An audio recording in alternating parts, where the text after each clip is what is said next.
Hello. This third video is about coal markets. And you have here an overview of how coal was formed. As we'll see, in terms of markets, this is a smaller market than the two previous hydrocarbons we talked about, oil and natural gas. So even though coal is still an important source of energy, in terms of trading of markets, it's a relatively small market.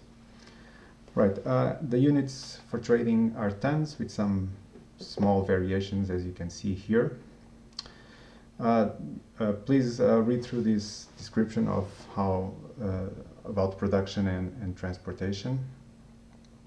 The main point that you want to take away from here is that transportation of coal is, on one hand, it's relatively easy because coal is just a rock. You can put it anywhere and it will not go away like natural gas, for example. So it's easy to transport. But on the other hand, it's expensive because it's heavy. So that will influence the trading of coal. We will not see that much global trading of coal. There are several types of coal. You have a description here.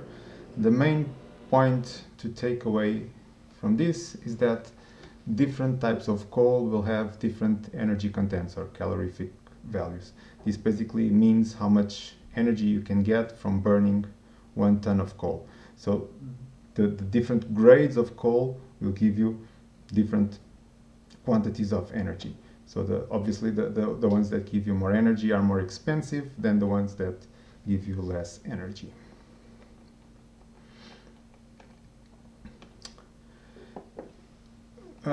Nowadays, coal is mostly used to generate electricity. So you have here an example very similar to the ones we have been doing in the previous cases. Now it's a coal-fired power plant, and we want to compute what is the cost of generating 1 unit of electricity for this plant. So you have all the details here. I suggest you try to do this exercise at home. I'm also going to post detailed solutions for this in Moodle. Okay, it's a slightly different approach from the previous examples, but in the end, you get exactly the same type of answer as we have seen in previous examples, and you can either get to the final answer through this approach that you see here, or through the previous approaches that we used, and I'm going to post solutions to both of these approaches in Moodle. Okay. Like we had a spark spread for natural gas, for example, now we have a dark spread for coal plants, which is a gross profit estimate.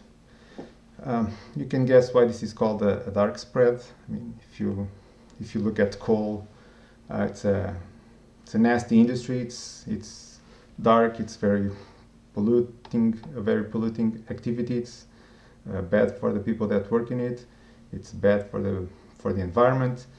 Fun fact, and fun it's not the appropriate word, but if you live near a coal plant, it's likely that you are exposed to more radioactive material than if you live near a nuclear power station.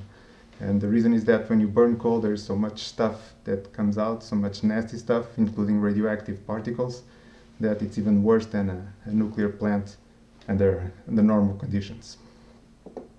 Anyway, coming back to the dark spread, so what you have here, it's again the same type of calculations we've done before. So this spread is the difference between the output price and the input price. So here in the input price, we typically separate the price of coal at the mine and the transportation cost. We can get the two numbers separately, or we can get this in just one number. So either alternative is fine. And then what we are doing here is just to do the transformations to get the total amount of energy that we need to generate 1 unit of output and the corresponding cost of that, right? There is this small example here.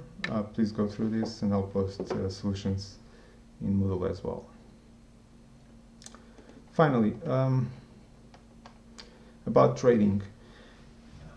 As I said in the beginning of the video, in this market, international trading is relatively small for the reasons I discussed before and that are again stressed here. Please read through this. And at the end, you have some more exercises with solutions at the end of the notes. So please ask questions about this in class if you have any questions. Okay, thanks.